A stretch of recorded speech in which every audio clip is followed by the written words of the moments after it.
Yeah.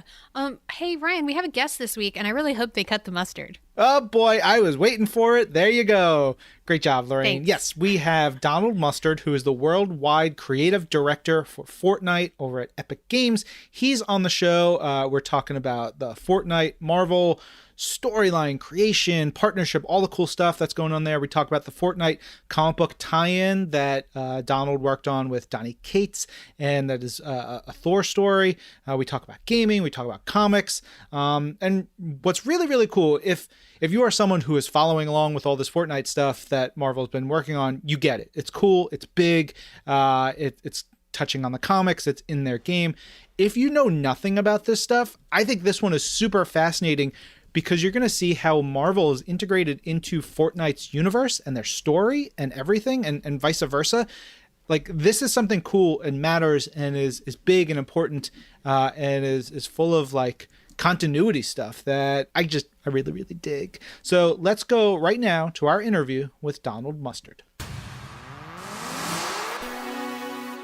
Donald, welcome to This Week in Marvel. Thanks for coming on to talk. Thank you so much for having me. This is cool. Yeah, I mean, look, we're talking about Marvel and Fortnite, and pretty much everything about that is cool. We're going to talk all about that stuff and more. But I want to know, first things first, one thing we like to ask on the show is, what is your Marvel origin story? How did you first get connected to Marvel or learn about the characters or fall in love with them? What was it for you? So, all right. So my story is this. So, I mean, I grew up very aware of superheroes, from Spidey to Batman, everyone else. But my grandparents lived in England when I was very young. So my first introduction to even like sequential art was at Christmas. They would give me these, I guess they were kind of graphic novels called Tintin. Like, so Tintin from Hergé, right? And so I was like, oh man, this is so cool. And when I was maybe 9 or 10, we were on a road trip across the country, and just like driving forever, and it was so boring. And we stopped at some gas station somewhere, and there was a comic rack, and I was like, oh my goodness, like, look at this cool stuff. And I was, again, 9 or 10, and what actually attracted to me, I saw this amazing cover for this issue of G.I. Joe. It was actually G.I. Joe that got me in. It was this, I think it was G.I. Joe issue, I want to say it was number 10. It was like this crazy image of like this mech with someone on a jetpack flying underneath it. And I'm like, I gotta see what this is. And so I convinced my mom to let me get it. I read that issue. It was amazing. And then at the next stop, I'm like, oh my goodness, you have to let me buy more. And I immediately was like, I grabbed like a Spider-Man, I grabbed an X-Men, I grabbed a couple other things, and that was it. I was in. So just all through my, from 10 and on, like all my formative years, I was deeply into Marvel and into all the different books, and it affected me completely. I would imagine. Did you then go back home and find a comic book shop, or what was it for? How did you stick with it after that magical road trip? I did. So that was interesting. So yeah, I lived in Houston, Texas at the time, and we got home from that trip, and I didn't even know, so it started with that. I just started going to like, the grocery store or like the convenience, like the local gas station, and going back to those racks. And it took me not very long before, maybe a month or two before I was like, oh my goodness, there's such thing as a comic book shop. And I remember on my way home from school, there was this, it was like in like our, just like a shopping complex. It was called Odyssey Comics. And I was like, what? There's a store? And I went in there, and it was just imagine that first time walking into an actual like comic shop, just like melted my brain, like what was there and what could be there. And so I started like the idea of there was back issues, and you could find this stuff. So like I could actually find out what's going on in Spider-Man or an X-Men and stuff. It just blew my mind. And so, yeah, I started going to the shop, and pretty quickly I'm like, well, I gotta like get a job so I can afford this new habit. So I started like my own like lawn mowing company, so I could like mow lawns to earn enough money to like, because I started having them like pull issues for me. So I had this commitment that I had to get to. And then I'm like, I don't know, like my habit was getting bigger, and I was okay. I was pretty okay at drawing. And so I went to, so maybe like a year's passed now. Like I'm now in junior high, like 6th or 7th grade. And I went to the owner of Odyssey Comics. I'm like, hey, like, so this is going to super date me. So way back in the old days, we had books in school, and those books you would put book covers on.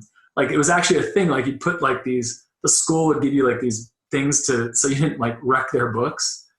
And so I went to the comic store owner. I'm like, hey, what if I draw you like a really cool, like Wolverine and cool, like Punisher, you know, like book cover that says Odyssey Comics on it, and I'll go give it out at my junior high for these book covers, and everyone in the school will be having like Wolverine on their cover of their books, and they'll come to your store and buy comics. I'm like, but you have to like basically let me have my subscriptions for free for a year. And he's like, done. He's like, let's do that. And so I drew these crazy, like, they're so bad. I'm sure if I went and found them, but it totally worked. Like I got my comics, and it was awesome. That is a good hustle right there. Well done. I guess that's kind of my Marvel origin story. Yeah, I love that. I love talking to folks who have those old comic book shop memories from when they were a kid. Like for me, my shop was called Gotham Manor, and you walked in and it was like a really well-designed store where the tops of the entire store were like a cityscape. And so it was like really well lit. The back issue bins were dumpsters. So you pull the dumpster open, and that's where all the comics were. And then right across from that were a couple of arcade cabinets. And so, you know, we would play Mortal Kombat or Street Fighter, or generally at that time it was Mortal Kombat and Street Fighter. Those were the ones there. Maybe an SNK machine that, you know, had like a bunch of different titles in it. But that was really cool and fun for me. And that was sort of a big blending of those interests for me as a kid that I've stuck with my entire life. And of course you're working on one of the biggest video games around right now. How did you get into the video game side of things? Well, so it's kind of through that. So, I was, super into art and into drawing. So fast forward like another couple of years, for like my 16th birthday, everyone else is like, I want a car, I want this, I want whatever. And to my parents, I'm like, okay, all I want in this whole world is this book. There's this book by this guy named Will Eisner called Comics and Sequential Art. I'm like, and it teaches you how to actually like tell stories in a sequential way. And it was hard to find. Like I had to track this book down and like order it from somewhere in Europe. It was crazy. But that's what I got. So for my 16th birthday, I got Comics and Sequential Art, and I got How to Draw Comics the Marvel Way. Right. And in school, I was just like, this is what I want to do. I want to do something really around storytelling.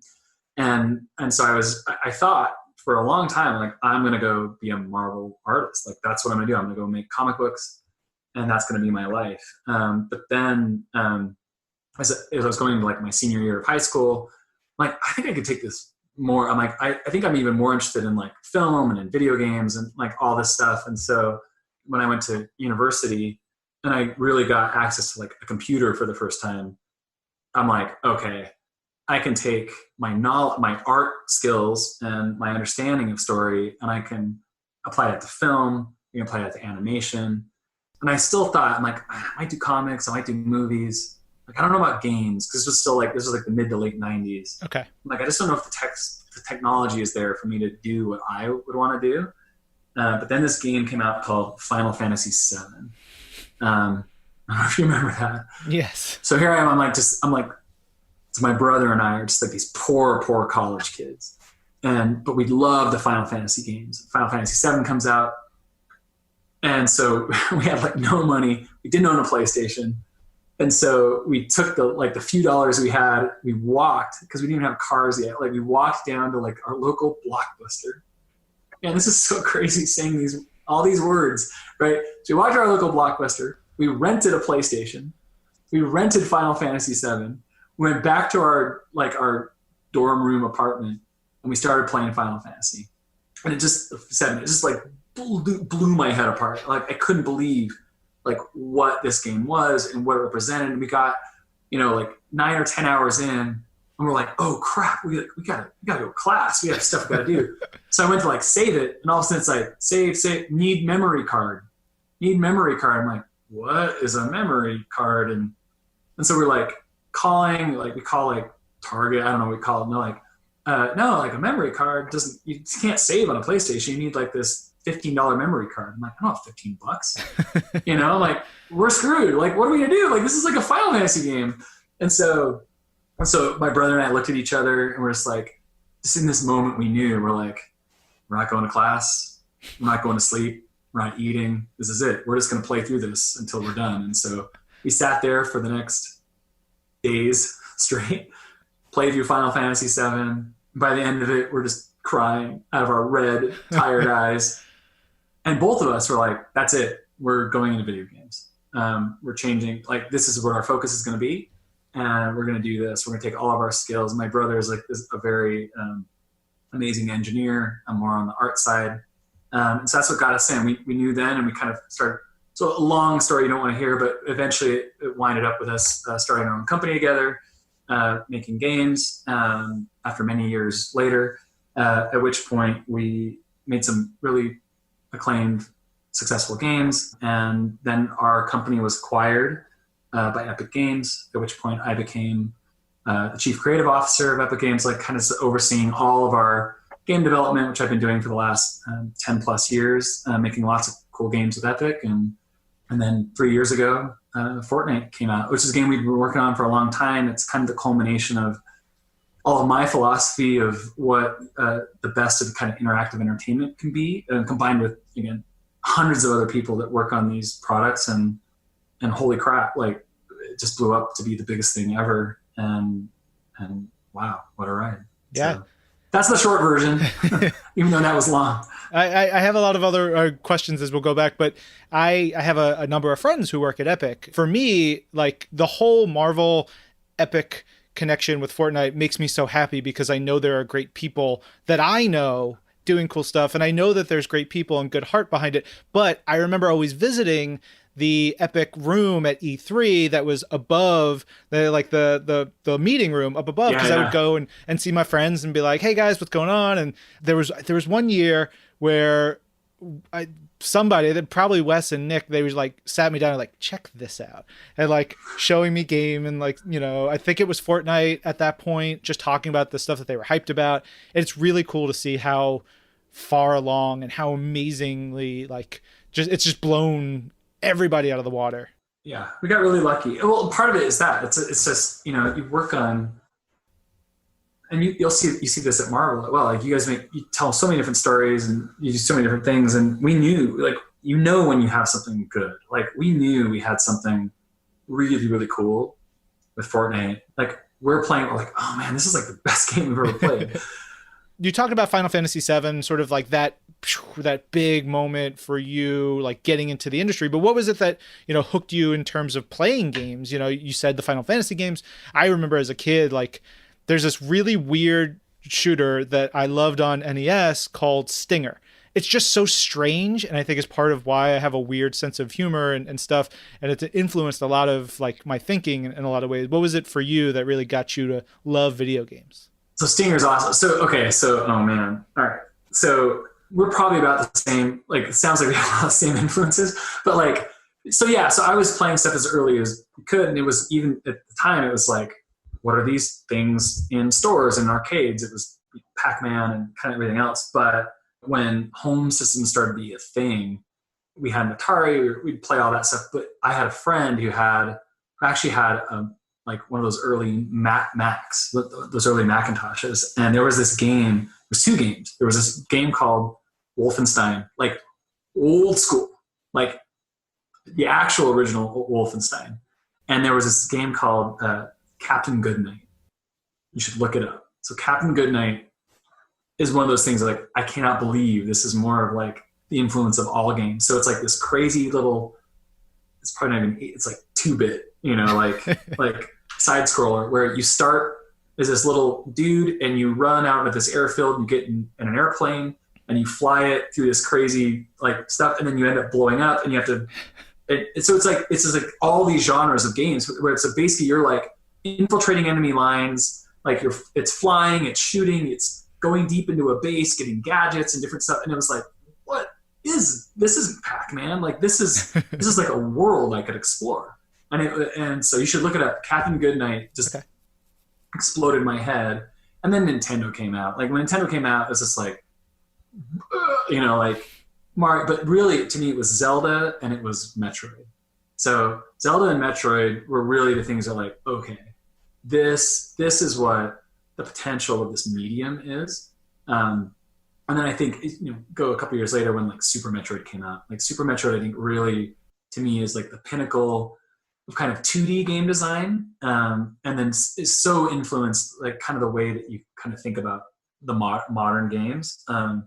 That these worlds could be places that we could escape to, and that they could encompass just this larger framework of early prototypes of what the metaverse could be, like this persistent virtual place where you can just go and so.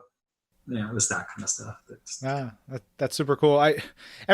So many people will talk about Super Metroid being influential to them, and I get it, but I was a Genesis kid, so we didn't have it. I went NES, Genesis, and then Sega CD 32X. I had like the Fire Hazard like machine that was all of them put together and everything. So yeah, I only played. Yeah, I had friends. I'm like, you're not my friend anymore. You made the wrong choice. Yeah, but we had our great Spider-Man game on Genesis that Super Nintendo never got. So it's all good. Everybody's got good stuff. Before we start to get into the Marvel and Fortnite a little bit more closely. So Fortnite, we talked a little bit about it. The sort of development, because I don't know if all of the comic book fans who are listening to this, or MCU fans, we have a wide swath of Marvel fans, know that there's like, Fortnite sort of has different iterations and versions and gameplay modes, but the version that Marvel is part of is this really cool persistent thing. And I remember as you guys were developing and going on, and like the world would change, and I was like, that's freaking cool. Like that's going to change. And if you missed out on what that was before, you may never see that again. It's like comics in a way, in that like the story keeps going. The world moves on. That just seems like such a fun opportunity for you. Yeah. So, all right. So indulge me for a second. Like, I don't think, we don't talk about this publicly very much, but some of the philosophy behind that is this. So like when you're approaching telling a traditional linear story, like whether you're making a comic book or a film or reading a novel, whatever, like, 999 out of 1,000 times, like you approach storytelling through character, right? So it's about, Star Wars is a really cool world, but it's really about the journey of Luke, right? Or the Skywalker family. It's like their arc and how they learn and how they grow. And yes, there's this cool backdrop of this world, but it's really about characters. And we lose ourselves in these characters, and we care so much about their journey and where they're going. And that's why we love linear storytelling. And with games, that's traditionally still how a lot of game makers tell their stories, and I had done that myself in a lot of the games I had made, where you employ a lot of those same methods of how you tell a narrative. But I found myself always having kind of this cognitive dissonance, like every time I was playing any game that was telling a story, because I'm trying to think of a safe example. I'll use my own game, right? So like if I'm playing, I'm playing through Infinity Blade, and I'm playing through the journey, the story of Cyrus, and like how he's learning that he's really this deathless being who's been resurrected over and over again, hundreds of times. Like, even as I'm playing that, I'm like, yeah, but I'm not Cyrus, I'm me. What if I don't want to go fight the God King? Or what if I just want to take the day off and like hang out and like watch the Super Bowl? And that like breaks the narrative journey of the story that I'm telling. But the whole time I'm like, but I'm me. I'm not like, it's really me. I'm me. I'm not Wolverine. I'm not, any of these characters. I'm not Darth Vader. I'm me. And so with Fortnite, I'm like, I want to try something different. I'm just going to try a crazy experiment. Let's see what happens.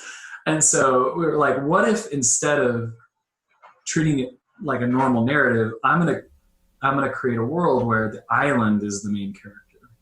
So I'm going to treat the island as like that traditional arc. And we've kind of planned it that way. Like I have like the story and the narrative structure of Fortnite is planned out for many, many, many years. And we're, only 3 years into an arc that we have way planned out. like the big beats of how it'll all work.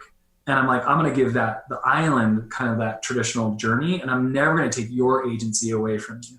And so that's why, early on in the life cycle of the game, like all of a sudden just a comet appeared in the sky and things started to happen. And the island, I treat it very much like almost more like improv or live performance, or you go way back to our origins as a species, to like campfire storytelling, where it's like we're just telling a story in front of the campfire.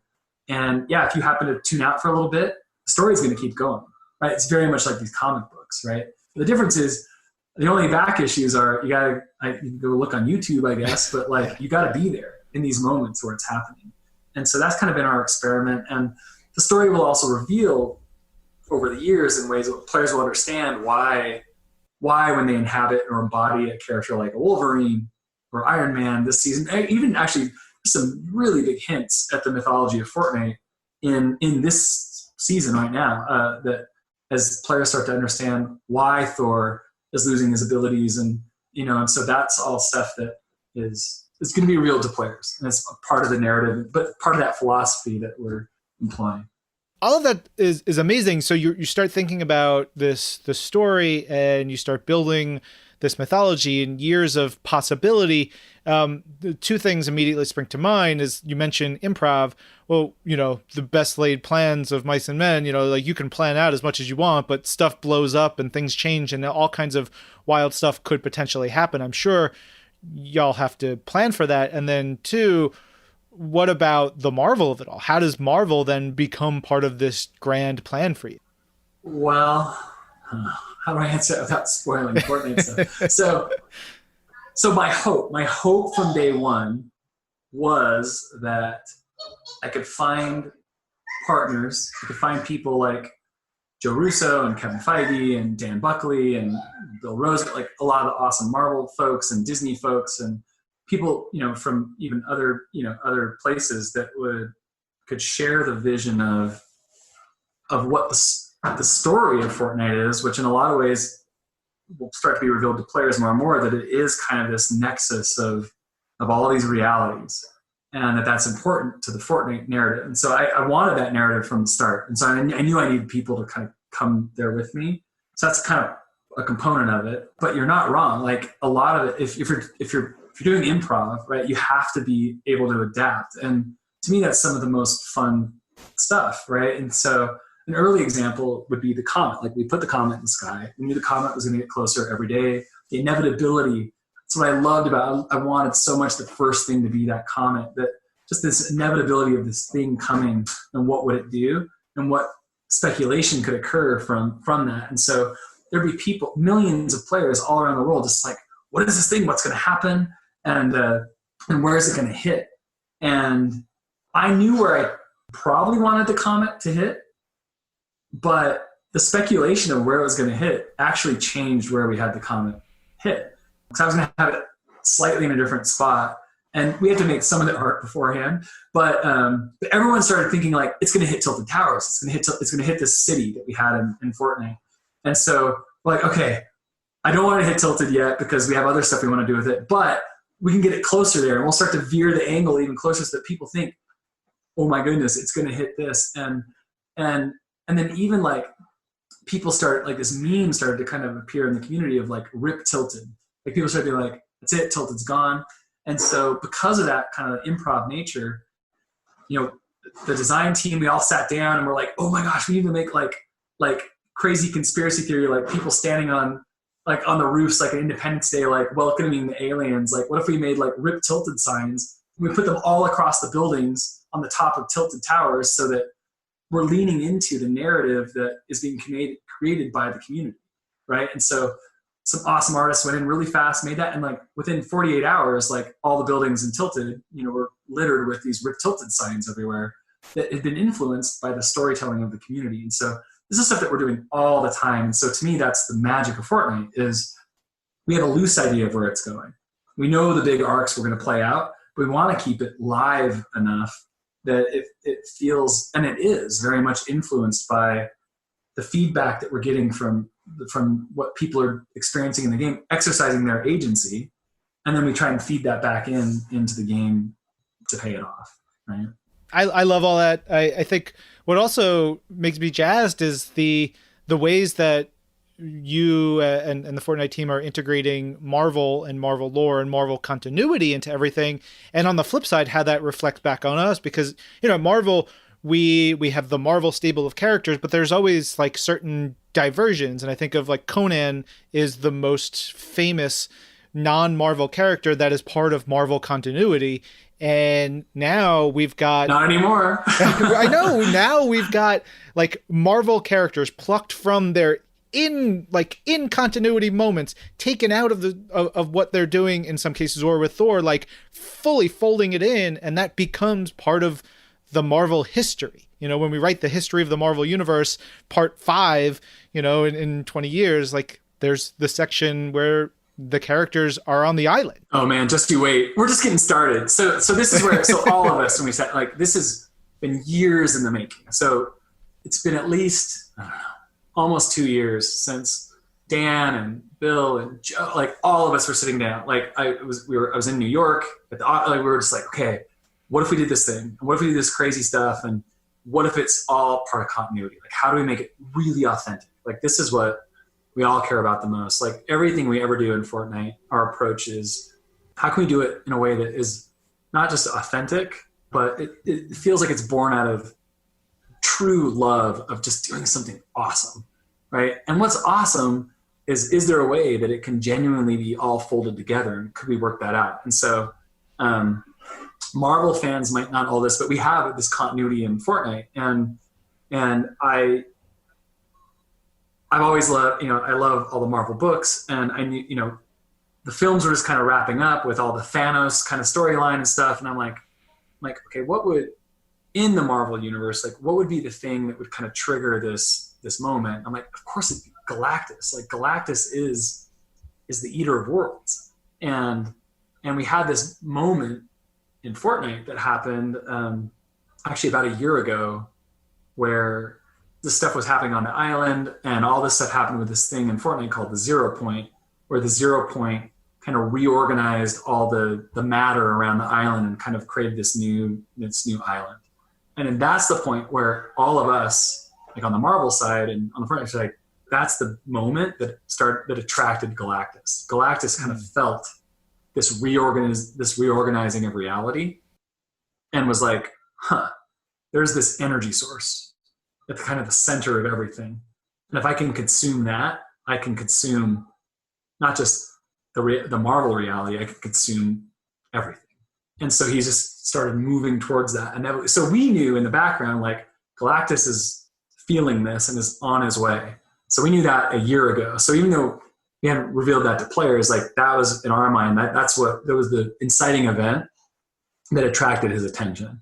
And so we've been plotting this for a long, long time and trying to lay little seeds in. And so, when with Donnie's kind of comic of bringing Thor into it, so we're like, okay, we want it to be Galactus. So the current Herald is Thor. And so how do we just like weave that all in an authentic way? And here we are. Yeah. Did you get to actually like work with Donnie on some of the comic book stuff and the integration stuff? Absolutely. So, I mean, this was from day one. It was all the awesome, again, it was, and, we were all collaborating for many, many, many months, years, like planning this out. And so, Donnie and I worked very, very closely together to do this. That's pretty amazing. And right now, as we're recording, we've just gotten Wolverine. He's just started to roll out into the game. For you, when you see what is in there right now, what's coming in this season, what are your favorite Marvel outfits and executions and things you're excited for the fans to check out? Yeah. So this really is. So we've had a few Marvel characters and few Marvel outfits appear in Fortnite before this season, and a lot of that was intentional as well. Some of the earliest stuff was actually more on the MCU side, where it was the Russos and Kevin Feige and I like figuring out how do we do cool stuff with Infinity War and with Endgame. But even then, it was starting to build up. Like, how do we start to build it into this kind of bigger and longer? And this is like the reason why we called even this season Nexus War is this is just the start. This is the start of lots of stuff we have planned for many years in this Marvel integration. Like this is not the end. This is the beginning. And so we thought that a good, kind of POV character that could start to really set this up would be Deadpool, because of his kind of fourth wall breaking abilities. That's why kind of Deadpool kind of came in earlier this year to kind of set this up a little bit. And then we hinted at with Cap coming in around like 4th of July. So it was all kind of like building to this moment. But yes, this was kind of a way for me to go, who are my favorite characters ever, right? And like I am, I love all the characters so much, right? So I'm like, I gotta have Cap, I gotta have Iron Man, I gotta have Wolverine, like I gotta have. I'll probably get in trouble for saying this. There's more characters that are coming even in this season, and like, I mean, this is a dead giveaway, but I'll still say it in a more cryptic way. Like, I think living with fear is a bad thing, and people without fear, and others, like many others, and we're even now we're plotting out kind of what are some of the big cool things that we're doing even into next year and the year after that, and so that's really it. Is I have so many favorite characters that's going to take years to get them all into this world. But it's not even just for me. It's more just going back to that, that kid who was drawing book covers for the comic book store and begging to get how to draw comics the Marvel way when I'm a teenager. It's like, what does that kid need to see? Like, how can you kind of empower that fantasy? So our hope is to bring everyone you love into this world in an authentic way. I look forward to seeing MODOK in Fortnite in short order. As you can see behind me, he is the greatest character ever. MODOK is amazing. And so it's really just thinking like, again, it has to all be in an authentic way. So it's like, if MODOK learned that there was a slice of reality where Fortnite exists, and you don't have enough context yet, and the players don't have enough context yet of what's actually going on in the world of Fortnite. But I think MODOK would be very interested in what's going on there, and maybe there's a way he plays into that at some point. Yeah, I like it. This gotta be jazz, man. It's real fun, and I love the possibilities and the care and attention that is being put into all this. It's something that is really important to not just the Marvel fans, which of course it is, but like everyone at Marvel, and to see how this is done and see it's done so lovingly is fabulous. So, well, and to me, it's just that it's just like, we're all fans, right? And so if someone comes to me or to the team, and it's like, we get our chance, like we get our moment to try and tell a story in the Marvel universe. Like, how can we do that? One, how can we tell a story that maybe hasn't quite been told before? And two, how can we do it again in a way that feels like it's truly authentic and something that is the Marvel way that they'd be proud of? And so that's it. That's our razor. There you go. I love it. Donald, thank you so much for being on the show, and maybe we'll have to catch up with you after some time, and some things have further changed on the island. That's right. That would be awesome. Thank you so much. That was such a great interview. But we also have a question of the week. Yeah. Lorraine, what is it? Our question of the week is, next week, I don't know if you guys know, the scary season is upon us. And so we're going to be Halloweening it up next week. So we want to know, what would be your favorite scary Marvel story to tell in the dark? I'm talking flashlight underneath your face, cuddled with a blanket, eating a s'more, but chilled, scared. Ooh. Nightmares. Ooh, yeah. Next week, we're going to be doing some really fun stuff. James is going to be back on the show. We're going to be telling some cool, scary stories. This is a tough one, Lorraine. There's some really great, scary Marvel tales. I always go back to the same one, which is when Eros turns into a big spider lady and tries to impregnate like Flash Thompson with her spider babies. And then she turns into a million little spiders. Anyways, if you don't like spiders, that's the book for you. My go-to is always going to be What If, Volume 2, number 87. It is a amazing story that is kind of, it's like like a horror slasher story where Sabretooth, it's when Sabretooth was being held in the X-Mansion and the power goes out. So what if Sabretooth gets loose in the mansion when there's no power and there's only a couple of X-Men there? You got Jubilee, Bishop, Beast, Sabretooth, like Iceman, Emma Frost. It's wild and it is terrifying. It has incredible art by Frank Teran, Teran. I highly suggest anybody check it out. It is not on Marvel Unlimited because everyone who works on Marvel Unlimited is too scared to put all the what if issues on there because they're just too good. No, we just haven't gotten to them yet. But I love this issue so much, and it like creeps me out even to this day. We want to know your scary stories, your favorite Marvel scary story. You can tweet your answers using hashtag This Week in Marvel. Email them to twimpodcast@marvel.com or send a message to our Facebook page at facebook.com/thisweekinmarvel. Yeah, and now we have time for our community. We got a light one this week. Of course, we hear from Karis Pollard, who she just moved into her new house. Hooray, hooray, hooray. Things, I hope, are moving along swimmingly. Karis says her This Week in Marvel of the Week goes to Captain Marvel by Kelly Thompson, Lee Garbett, and Tamara Bonvillain. She says, I thought this looked stunning for a start. It was also fun and emotional. Seeing Carol happy at the start was adorable and gave contrast to the cold dystopia she ends in. This issue rules. It ties into the Captain Marvel The End book that came out last year, and it's really, really good. Oh, man. Was that last year? What is time? Anyway, we got this message from Jenny Huang on our Facebook page. She said, I like the podcast on Fridays. That musician, who was Corey Taylor from Slipknot, is very interesting. Where can I get a superhero pin? We were talking about those Scotty Young pins that we are huge fans of. I would check out the Marvel shopping area on marvel.com. I don't know for sure, but sometimes stuff like that does pop up. Otherwise, you got to look out for special events like Comic-Cons and that kind of thing. There were some specialty pins that were put out for Marvel Made, so you can check out marvelmade.net for future stuff if those ever come around again. But I would check out marvel.com in the shopping section. There's also a surprising amount of cool stuff over there if you're just like, hey, I want a Marvel thing. Yeah. I'm looking at the shop site right now, and like there's an X-Men set of pins that I actually have behind me that are really cool. The Scotty Young style ones, they're a little bit tougher to get. But, ooh, there's a Black Widow series of pins coming really soon. That those look awesome. Yeah, if you go, and there's a Captain America. There's some really, like, I don't look at this stuff all the time. There's some really cool stuff in here.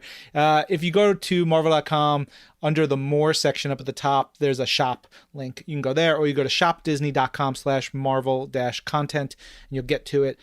There's tons of really cool stuff. And gifting time is soon. Ask someone for Marvel pins, right? Yeah, get it. Happy New Year. On that note, this episode of This Week in Marvel is produced by Percy Verlin, Zachary Goldberg, Lorraine Sink, and Ryan Panagos. Our audio development manager is Brad Barton. Jill DeBoff is our director of audio. Special thanks to the Scary Seasonings. Taste the fear. Scary Seasonings.